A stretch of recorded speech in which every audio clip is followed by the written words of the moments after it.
Bendito Dios, te damos gracias, Señor, por tu amor y por tu misericordia y por tu evangelio, Señor, que nos has concedido, nos has dejado a tu pueblo, Padre. Permítenos hoy escuchar tu palabra. Ayúdame a mí, Señor, a exponerla con claridad para que toda tu iglesia, Señor, incluido quien predica, sea edificado, exhortado, Señor. Dice, Señor, tu palabra y ayúdanos, Señor, a entenderla y a ponerla por obra en el nombre de Jesús. Amén. Pues vamos a comenzar, vamos a dar hoy el sermón del Evangelio de Marcos. Vamos a leer desde el capítulo 1.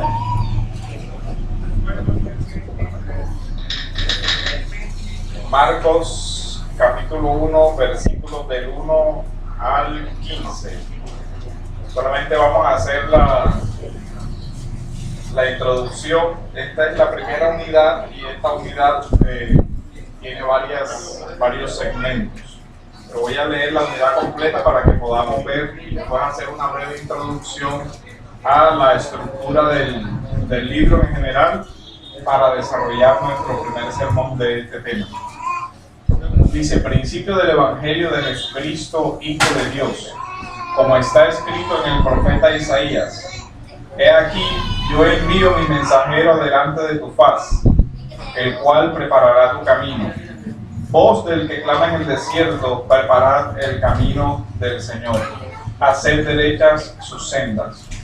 Juan el Bautista apareció en el desierto, predicando el bautismo de arrepentimiento para el perdón de pecados. Y acudía a él toda la región de Judea y toda la gente de Jerusalén, y confesando sus pecados eran bautizados por él en el río Jordán. Juan estaba vestido de pelo de camello, tenía un cinto de cuero a la cintura y comía langostas y miel silvestre. Y predicaba diciendo: tras mí viene uno que es más poderoso que yo, a quien no soy digno de desatar, inclinándome la correa de sus sandalias. Yo os bauticé con agua, pero él os bautizará con el Espíritu Santo. Y sucedió en aquellos días que Jesús vino de Nazaret de Galilea y fue bautizado por Juan en el Jordán. E inmediatamente al salir del agua, vio que los cielos se abrían y el Espíritu como paloma descendía sobre él. Y vino una voz de los cielos que decía: tú eres mi Hijo amado, en ti me he complacido. Enseguida el Espíritu le impulsó a ir al desierto, y estuvo en el desierto 40 días siendo tentado por Satanás, y estaba entre las fieras, y los ángeles le servían.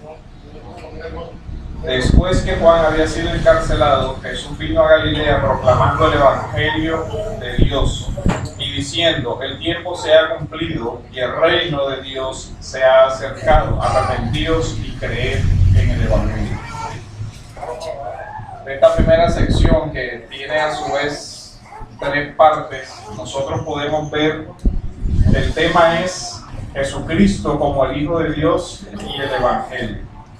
Esta primera parte nosotros podemos observar cómo en el primer versículo se da el comienzo del Evangelio, y en el versículo 15 Jesús mismo comienza su ministerio, igual que la predicación de Juan el Bautista, donde él ahora dice: arrepentíos y creed en el Evangelio.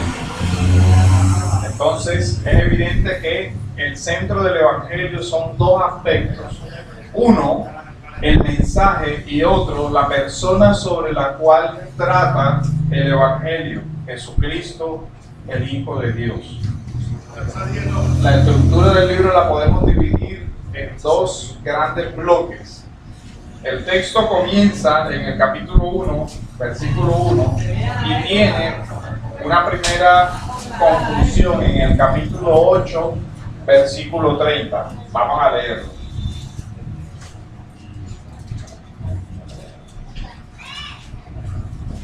8, versículo 30, donde él dice la famosa confesión de Pedro. Él les preguntó de nuevo: pero vosotros, ¿quién decís que soy? Respondiendo Pedro dijo: tú eres el Mesías, o tú eres el Cristo. Después de ese versículo, mire que el versículo 31, de nuevo aparece comenzó Jesús a enseñarles.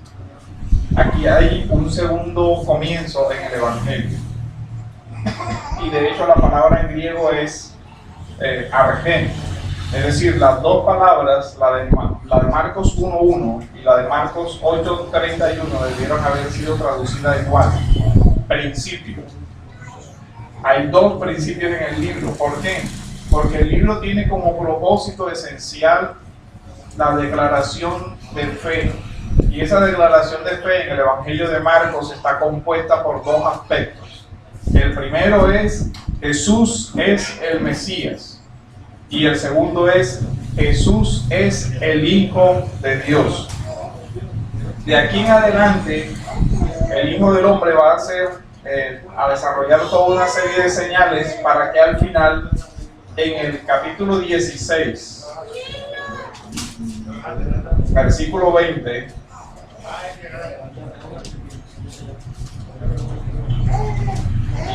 versículo 20, encontremos otro aspecto interesante, y es la confesión de Jesús hecha por el centurión.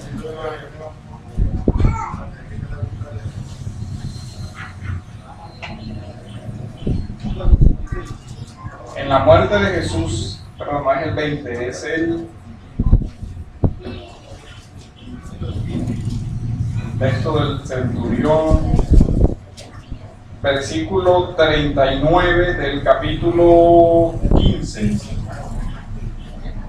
Viendo el centurión que estaba frente a él la manera en que expiró, dijo: en verdad, este hombre era el Hijo de Dios. Entonces vemos dos aspectos interesantes. Al final de la primera sección, Pedro dice: verdaderamente tú eres el Mesías.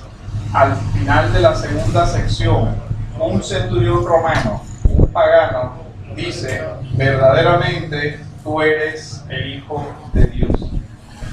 Estas son las dos confesiones que Marcos espera que todo aquel que lea su libro termine por aceptar: que Jesús es el Mesías, el Hijo de Dios.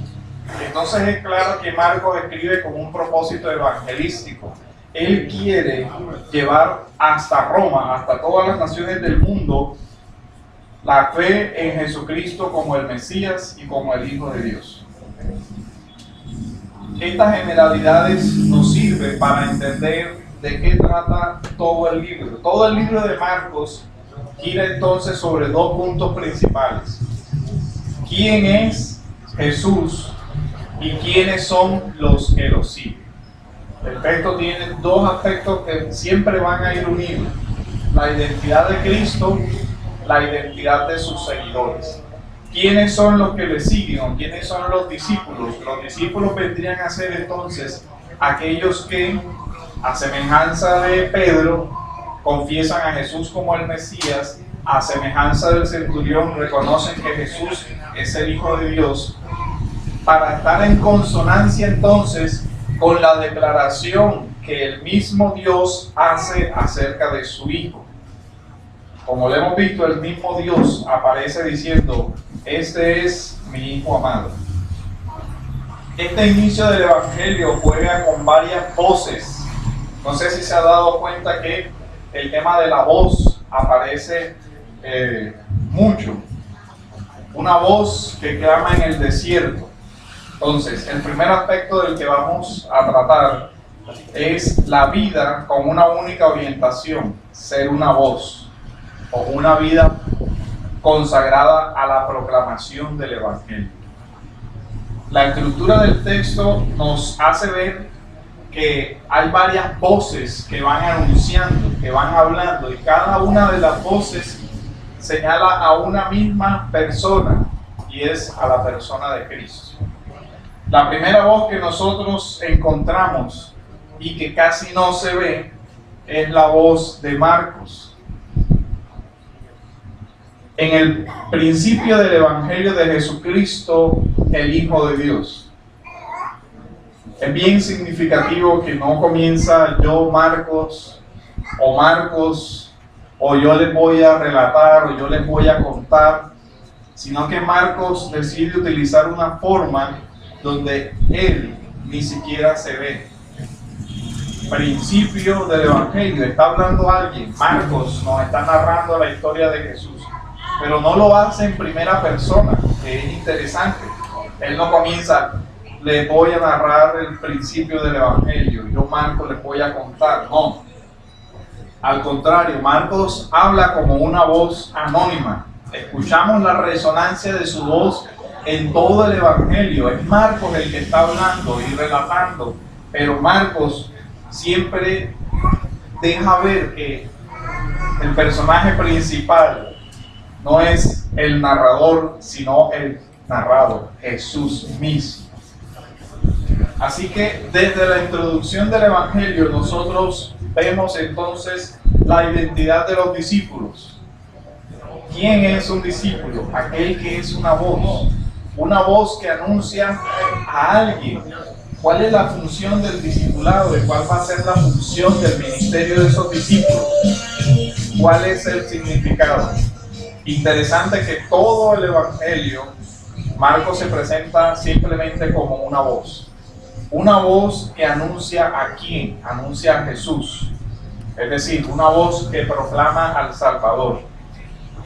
Marcos proclama el Evangelio, pero es una voz anónima, una voz detrás del texto, una voz que a veces sale a la superficie, pero por lo general se mantiene siempre anónima. Miren que Marcos es una voz que hace resaltar otras voces. Marcos hace resaltar la voz del profeta Isaías y dice: he aquí, yo envío mi mensajero delante de tu faz, el cual preparará tu camino, voz del que clama en el desierto. Después Marcos nos deja ver la voz de Juan el Bautista, le dice: arrepentidos y creed en el Evangelio.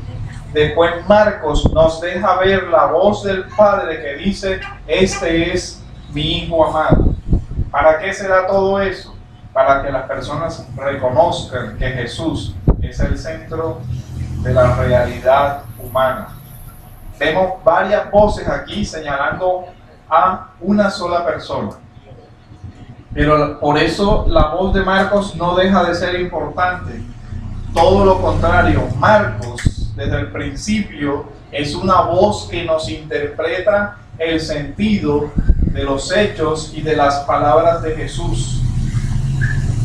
Es Marcos el que nos habla de Juan, de Isaías y del mismo Padre, diciéndonos que todas esas voces tienen un significado.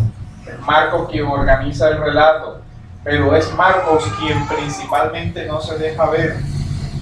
Juega como una voz anónima, casi que solitaria en el texto. Es interesante cómo Marcos es el que nos hace ver que Jesús es el cumplimiento de una promesa, es el desarrollo de una historia, la historia que profetizó Isaías. Y cómo Juan el Bautista hace parte de un cumplimiento. Él es esa voz anunciada por Isaías. Y ahí comienza la trama del reino de los cielos, se ha acercado. Por medio primero de esas voces, desde el principio, Marcos lleva al lector al tema de la fe, al tema del cumplimiento de las promesas, al tema de Dios como el Señor de la historia. Marcos enseguida nos da a entender que su propósito es salvífico, principio del Evangelio de Jesucristo, el mismo nombre Jesús, que sabemos que significa Salvador. Así que todo el propósito de Marcos es el tema de la pregunta por la identidad de Jesús. Cuando usted vaya leyendo el Evangelio de Marcos, se va a dar cuenta que en muchos aspectos aparece esta pregunta: ¿y quién es este? ¿Y quién es este? ¿Y quién es este? Los mismos discípulos, cuando Jesús más adelante calma la tempestad, se preguntan: ¿y quién es este que hasta el mar y el viento le obedecen? Y muchas preguntas aparecen en ese sentido, pero al final está la respuesta que Marcos quiere que la iglesia tenga clara. Jesús es, y note, Jesús está hablando del nombre personal. El Salvador es el Mesías prometido, y después nos habla de su naturaleza, el Hijo de Dios. Con el nombre Jesús nos está hablando de la encarnación, con el Hijo de Dios nos está hablando de su filiación divina y de su naturaleza divina. Estamos hablando de la encarnación. Jesús entonces es el Mesías enviado por el Padre a este mundo para morir por nuestros pecados y resucitar por nuestra salvación. Pero ¿qué nos dice Marcos, esa voz anónima para hoy? Marcos, por la guía del Espíritu Santo, escribe. Pero es interesante que Marcos busca que nosotros confesemos a Jesús como Señor y Salvador. Es una voz que habla sin hacerse notar. Su nombre ni siquiera figura en el relato. Cualquier hombre hoy, lo primero que hace cuando escribe algo que considera valioso es ponerle autor. Mientras que aquí Marcos ni siquiera se menciona como autor. ¿Qué nos dice eso para nosotros hoy? De la forma como se está predicando el Evangelio hoy, donde lo primero que usted ve cuando se anuncia una proclamación es el nombre de alguien súper especial y el cartel de viene fulano de tal. Y lo importante es el mensajero, y nada se dice en todos esos anuncios del mensaje, y sobre todo nada se dice de aquel de quien realmente se debe hablar. Nuestra sociedad cree que el Evangelio es otro espectáculo y que importa el nombre del actor, de quien va a poner en escena la representación o la obra. Una forma completamente diferente de ver la predicación del Evangelio la vemos en Marcos. Dice: ni siquiera necesitan saber mi nombre ni quién escribió. Conocemos que Marcos escribió este Evangelio por una tradición posterior, pero ni al principio ni al final Marcos pone su nombre como: yo escribí el primer Evangelio, para que todo el mundo me recuerde, aquí digo que yo lo escribí. Marcos es un ejemplo de lo que es la humildad, de reconocer que somos llamados a ser instrumentos en las manos de Dios, pero que el centro es Jesucristo, su obra, quién es y no nosotros. Miren lo que implica para nosotros hoy la forma como se relata aquí. El centro es Jesús. Todos nosotros somos unas voces. Ni siquiera somos los actores principales. Somos las voces detrás del telón que van diciendo Él es. Esa es la función del discípulo y del predicador. Son las voces que van a decir Él es Jesús. Van a declarar su identidad y van a llamar a las personas al arrepentimiento. Esto nos llama a nosotros a evaluar nuestras vidas. Somos como las voces en medio del desierto. Tenemos consciente el llamado que hace a la humildad esta proclamación. Tenemos la humildad suficiente para reconocernos como meras voces, así no aparezcamos en escena, o necesitamos aparecer en escena. La predicación del Evangelio requiere de personas que tengan una conciencia clara de cuál es su misión. Requiere que nosotros, como sus discípulos, renunciemos a cualquier tipo de reconocimiento, de alfombra roja, de fama o de cualquier otro título, con tal de que lo que se ocupe el centro de todo sea Jesús. sea la predicación de la palabra. Debemos ser personas que comprendan el Evangelio y que lo anuncien de tal forma que la persona que lo oiga no fije sus ojos en nosotros, sino en Cristo. No necesitamos figurar ni aparecer. Es más, mientras más desaparezcamos de la escena, será mejor. Porque ni siquiera la idea es que la persona dependa de nosotros para entender la Escritura, sino que nosotros seamos un vehículo que lleve a la persona a Cristo y de ahí en adelante él se convierta en discípulo de Cristo y no en seguidor nuestro. De eso es ejemplo el mismo Juan el Bautista. Es necesario que él crezca y que yo mengue. Toda mi misión es decir, él es. Y Juan entendió que toda su vida, que todo su ministerio estaba enfocado a ser una voz que en el tiempo de Dios solamente se limitara a decir, él es, síganlo a él seguir. Y ese es el tema, somos llamados a hacer esas voces. Esas voces requieren ciertas características y una de ellas, lo que aprendemos de Marcos, es la humildad, ser voces humildes. A todo el que tiene la oportunidad de compartir el Evangelio, de predicar, nosotros debemos tener claro que el objetivo no es que las personas escuchen nuestras voces o nos vean o escuchen nuestras palabras. El que es verdaderamente importante es Jesús, el Mesías, el Hijo de Dios. Y miren cómo este es un tema muy importante, porque uno de los principales obstáculos para la predicación del Evangelio es el carácter de los que lo predican hoy en día. No se caracteriza muchas veces por una humildad, por el reconocimiento de que lo importante no es lo que nosotros sabemos o nuestras capacidades. Todos nosotros como creyentes debemos reflexionar en la actitud humilde con la cual nosotros como creyentes debemos presentarnos a un mundo que parece un desierto. Nos queremos presentar por nuestras capacidades, yo soy, yo estudié, yo hice, en fin, o por lo que fuimos, yo fui tal, y entonces Dios me sacó y ahora soy tal. Y parece que la presentación del mensajero sea lo que certifique el mensaje, pero no. Nosotros como creyentes debemos tener claro que es el mensaje y aquel de quien habla el mensaje el centro.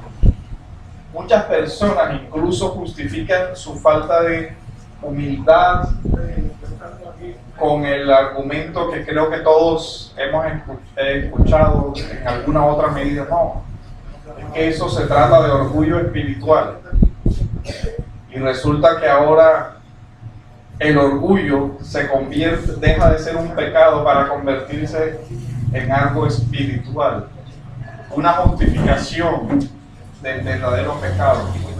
Pues no, un espíritu orgulloso puede convertirse en un obstáculo para que las personas escuchen el Evangelio.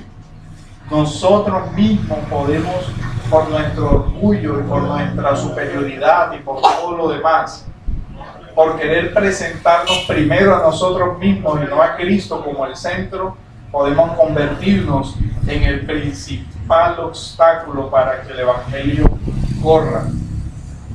El orgullo es un gran obstáculo para el desarrollo de un ministerio y es extremadamente peligroso. Creo que era John Stott el que decía: nada más peligroso para un hombre carnal que un púlpito. Nada más peligroso para la iglesia que un orgulloso en un púlpito. Y en cualquier ministerio dentro de la iglesia. Nada más peligroso que el orgullo para destruir fraternidad, para destruir unidad, para destruir el testimonio que puede dar la iglesia. Nosotros vemos las vestimentas del Bautista. Era una vestimenta muy sencilla, el alimento era muy sencillo. Y eso tiene un significado, porque ese era el vestido de el mismo profeta Elías. El que está aquí vestido con piel de camello y que comía langostas y miel silvestre, recuerde algo: era un hijo de sacerdotes, era un levita. ¿Por qué estaba un levita no vistiendo las vestiduras sacerdotales en el suntuoso templo de Jerusalén, sino en un lugar apartado del desierto de Judea? Eso es significativo. Solamente ese hecho habla, inquieta y genera preguntas. ¿Por qué el hijo del sacerdote no se encuentra en el templo, sino en el desierto? ¿Por qué no viste vestiduras de lino sacerdotales, sino un manto de pelo? ¿Por qué no come aquello que es sacrificado por el pueblo, sino langostas y miel? Vemos la diferencia entre cómo se asume.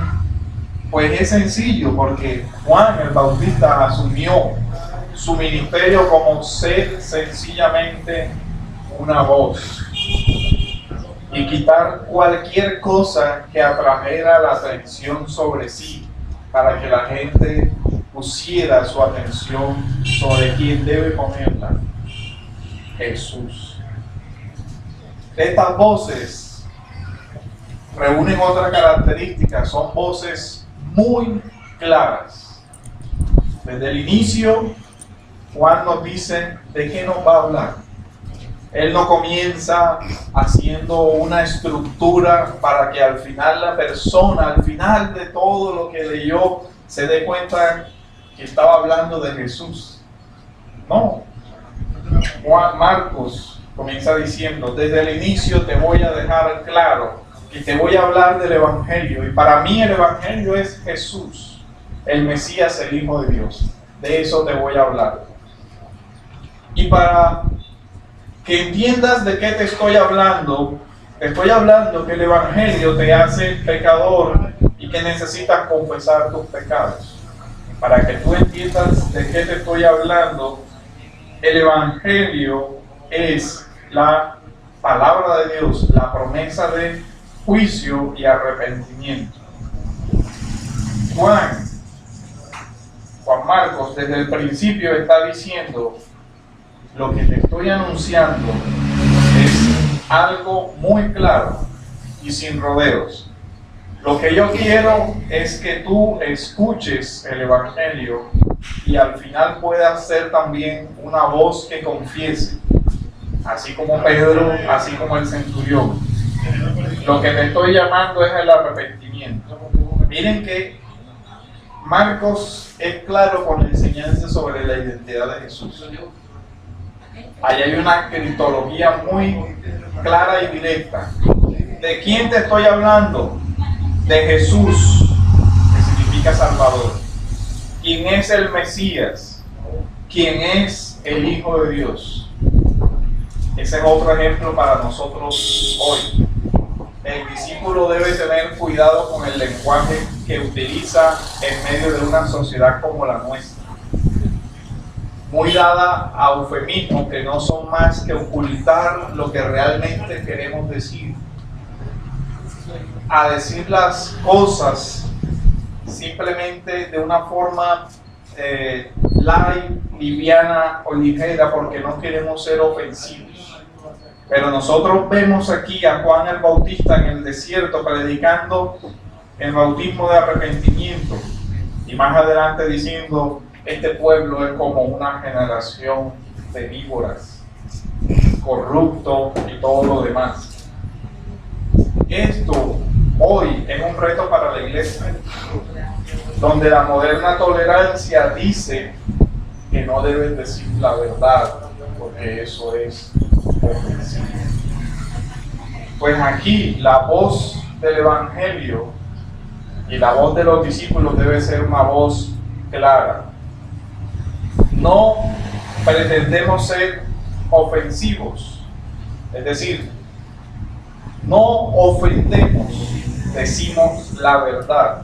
Son dos cosas totalmente diferentes, pero que hoy la sociedad ha mezclado de tal forma que te dicen tienes que adornar los hechos, adornar la realidad, manipular todo para que lo que tú digas no me ofenda.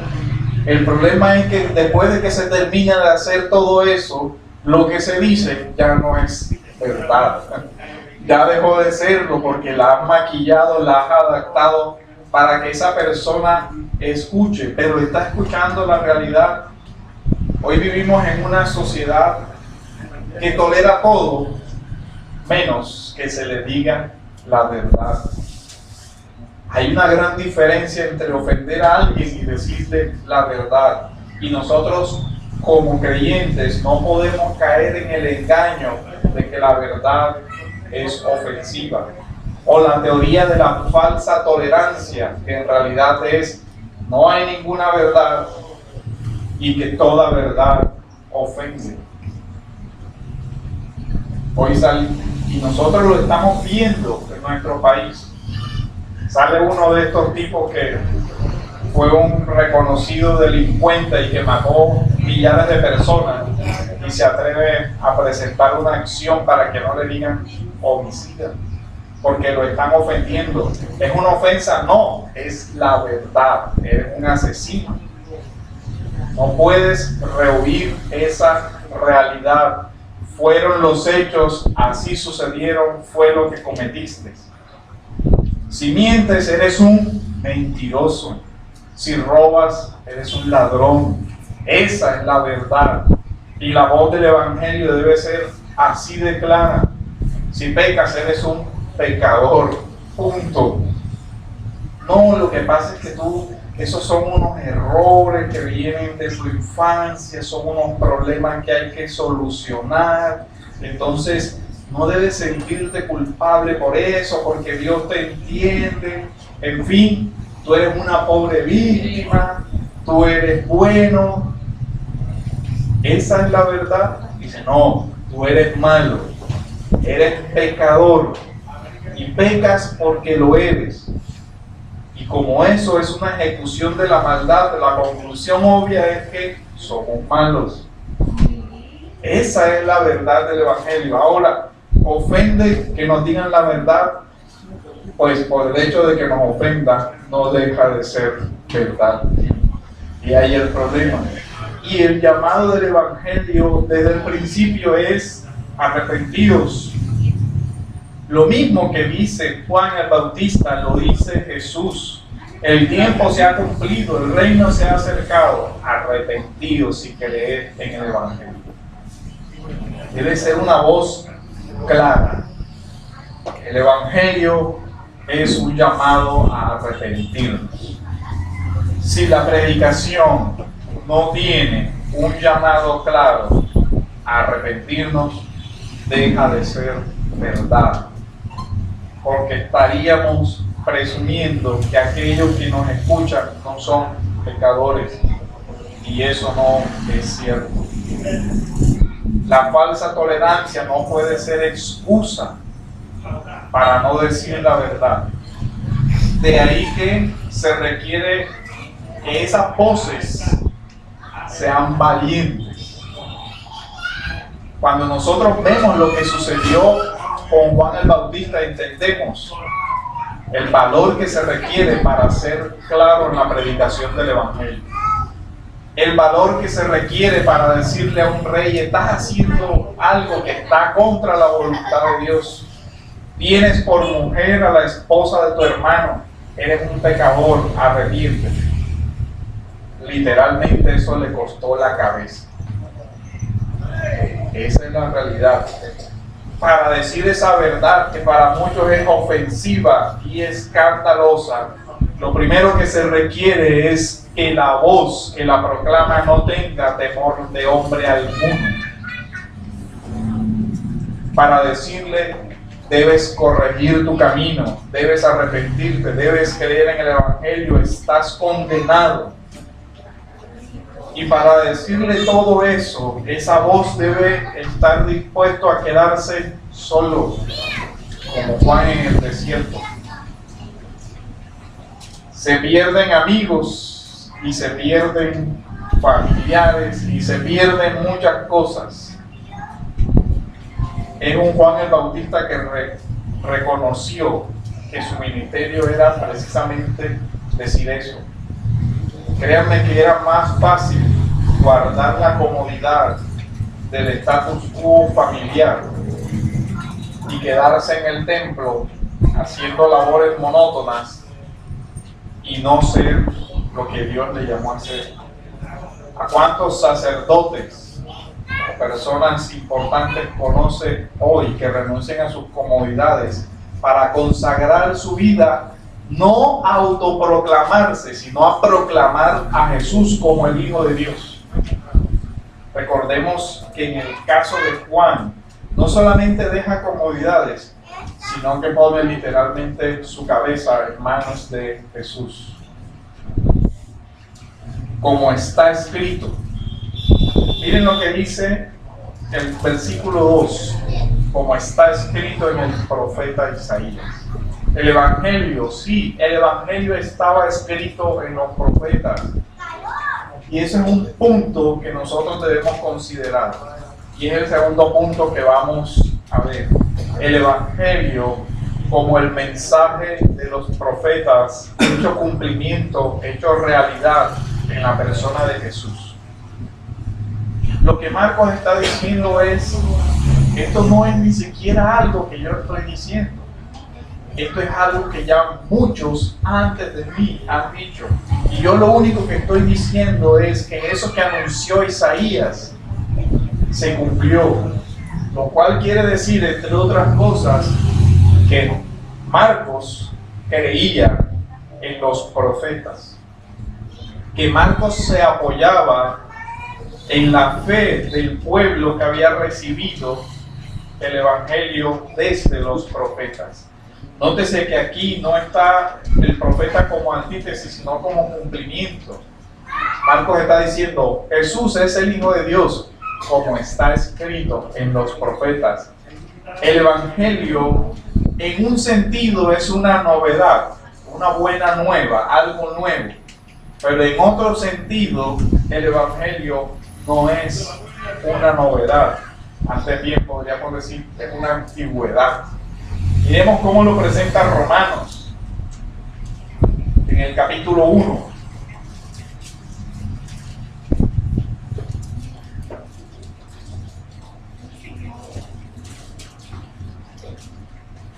Pablo, siervo de Cristo Jesús, llamado a ser apóstol, apartado para el Evangelio de Dios, que Él ya había prometido por medio de sus profetas en las Santas Escrituras. Es el mismo horizonte de Marcos. Dice: el Evangelio no es un hecho nuevo. El Evangelio es lo que Dios ha venido diciendo desde Abraham, desde Moisés, desde los profetas, hasta hoy, hasta nuestros días.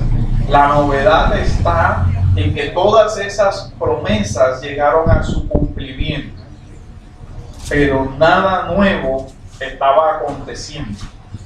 Es más, recuerda que esa fue uno de las confrontaciones que el Señor hace a los discípulos en el camino de Emaús, en Lucas 24:44. Dice: qué tardos y torpes son. ¿Acaso ustedes no sabían? Todo esto que aconteció ya estaba anunciado en los profetas. Pero miren algo, la predicación de la iglesia hoy se parece más a cómo iniciaron los discípulos del camino de Emaús. Muchos de ellos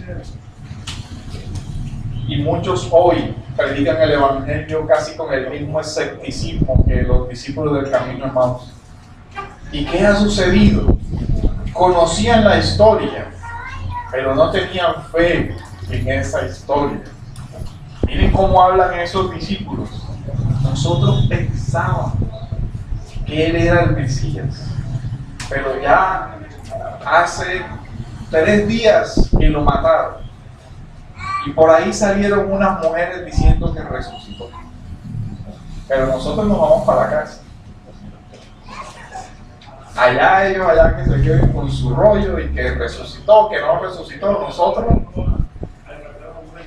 el escepticismo dentro de la propia iglesia no es ninguna novedad. Y ese escepticismo se sigue planteando hoy cuando no se predica el evangelio, sino que se dicen otras cosas porque de pronto aquello es muy difícil de creer.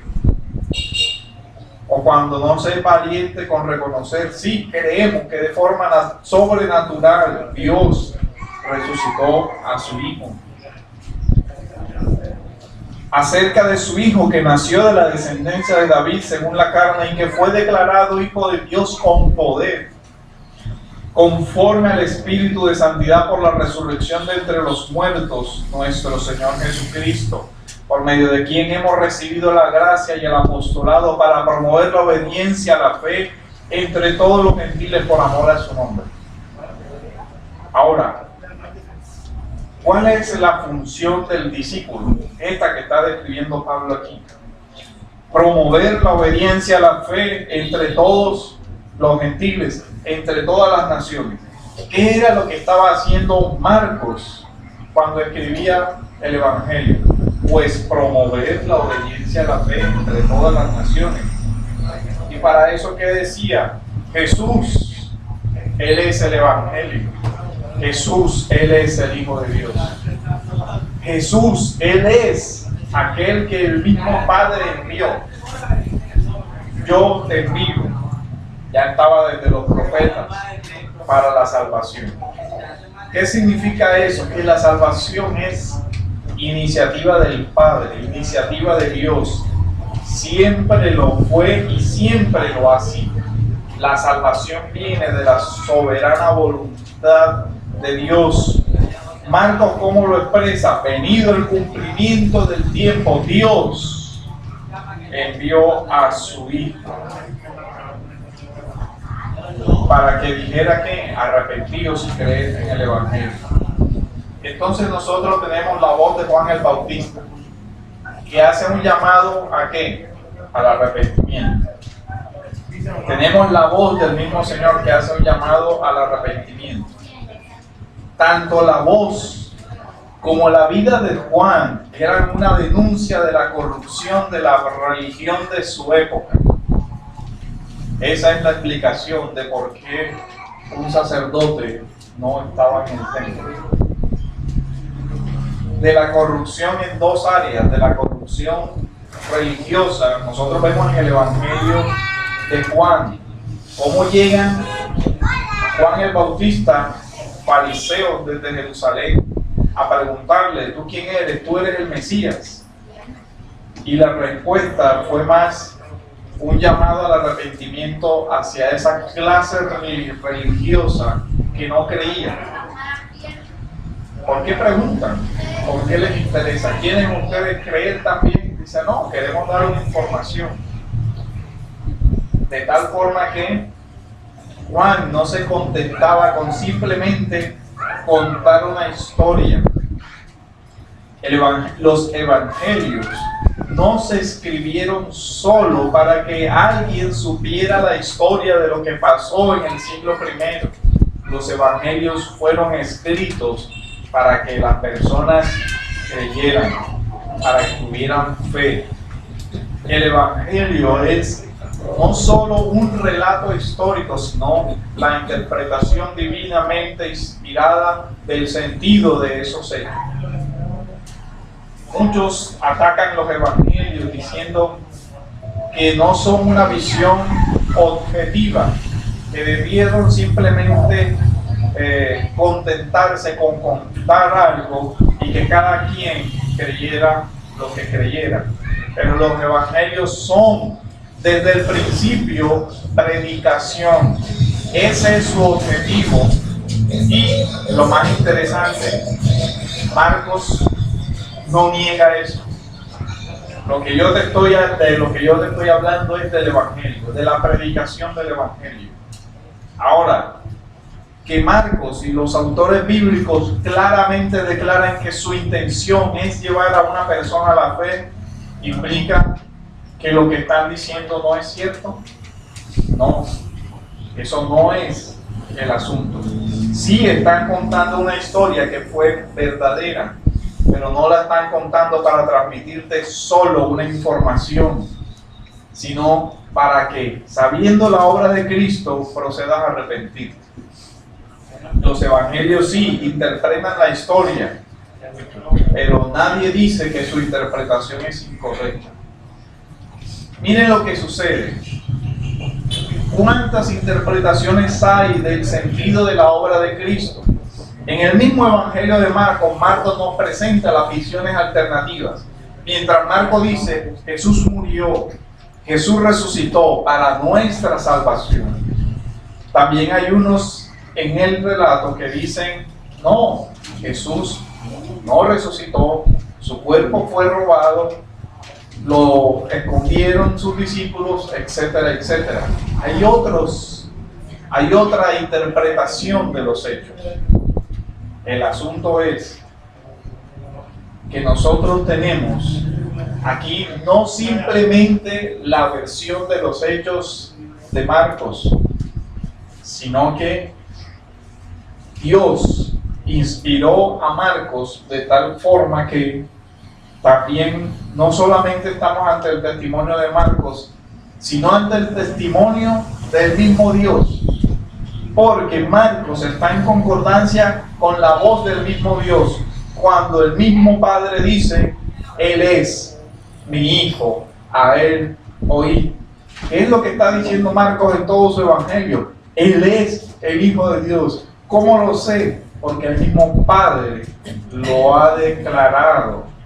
La voz del cielo es la autoridad última en la que se basa el testimonio del evangelio de Marcos.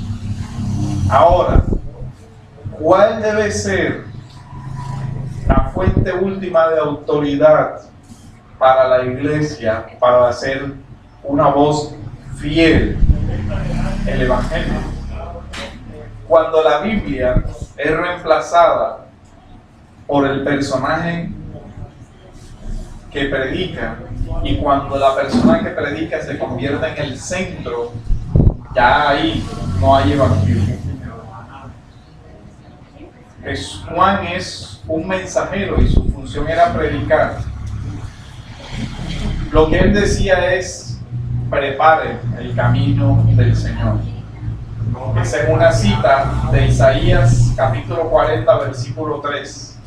Preparad el camino del Señor. Ese es el texto que Marcos usa. De tal forma que veamos Isaías 43. Una voz clama: preparad en el desierto camino al Señor, allanad en la soledad calzada para nuestro Dios. ¿Qué es lo que está diciendo Marcos? Que Jesús es ¿quién? Nuestro Dios. ¿Sí lo notas? Una voz clama. ¿Y qué dice ese clamor? Preparad en el desierto camino al Señor, allanad en la soledad calzada para nuestro Dios. ¿Y qué dice? ¿Quién es Él? Eso es lo que va a decir el Bautista, Jesús. Ahora, ¿qué implica Él? ¿O cuáles son los elementos esenciales de la predicación del Evangelio?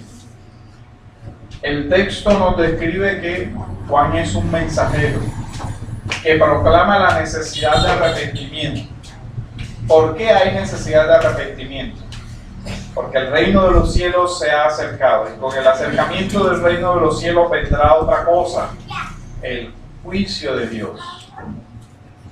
Entonces la predicación debe tener claro que un día estos cielos y esta tierra, como la conocemos, vendrán a desaparecer. Que un día todos nosotros nos enfrentaremos al tribunal de Cristo. Jesús será juez de toda la tierra. Él hará justicia y castigará toda maldad. Esa es la razón definitiva que justifica la necesidad de llamar al arrepentimiento, a enderezar la senda, a arrepentirse y creer en el Evangelio, a confesar a Jesús como el único Salvador, el enviado del Padre, el Hijo de Dios. El Evangelio entonces es urgente porque el juicio es inminente y de ahí la necesidad de confesión de pecados. El texto de Isaías, nosotros vemos varios aspectos que son relevantes para la comprensión del Evangelio. Isaías 40 es un llamado al profeta para que consuele, de tal forma que el Evangelio es un mensaje de consuelo. ¿Por qué? Porque no solamente dice hay juicio, sino que también dice hay esperanza. Ahora, ¿dónde está la esperanza? En Jesús, el Hijo de Dios. En Él se manifestó esa esperanza. ¿Qué podemos concluir de todo esto? ¿Cuál es nuestra responsabilidad como creyentes? Y aquí nosotros podemos examinar. Primero, si somos esas voces y en cuánta estima nos tenemos a nosotros mismos, que creemos que tenemos el derecho a ser escuchados, o donde creemos autoridad, etcétera, etcétera. Representamos nosotros el mensaje humilde y sencillo del Evangelio, que deriva su autoridad, no de mi conocimiento, ni de quién soy, ni de mis títulos, ni de mi vestimenta, ni de nada de eso, sino solamente de la autoridad de Cristo. El llamado hoy es a escuchar las voces que dan testimonio del Evangelio. ¿Con cuál objetivo? Para que nosotros también seamos voces claras en medio de una generación que es casi como un desierto bien perdido en sus propios pensamientos, en sus propias ideas, cada uno centrado en sí mismo. Eso debe hacerse con claridad, diciendo la verdad, reivindicando una verdad eterna y no relativa, pero que la gente entienda que no nos creemos poseedores de la verdad, creemos que Dios es la verdad y Él posee toda la verdad. En definitiva, no somos igual a Dios, así que no somos infalibles y no tenemos toda la respuesta y no sabemos todo. Desde esa humildad debemos presentarnos. Lo que sabemos es lo que Dios ha dejado consignado en su palabra y eso es lo que somos llamados a enseñar, a predicar y a vivir.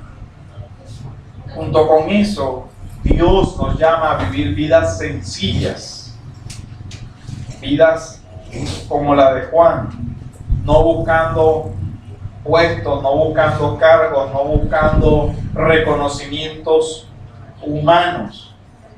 Vivir con sencillez la verdad del Evangelio, siendo valientes en medio de una generación que rechaza abiertamente la verdad y que se niega a abrir sus oídos a la palabra de Dios, pero que sí busca infinidades de maestros para que les hable conforme a lo que ellos quieren oír.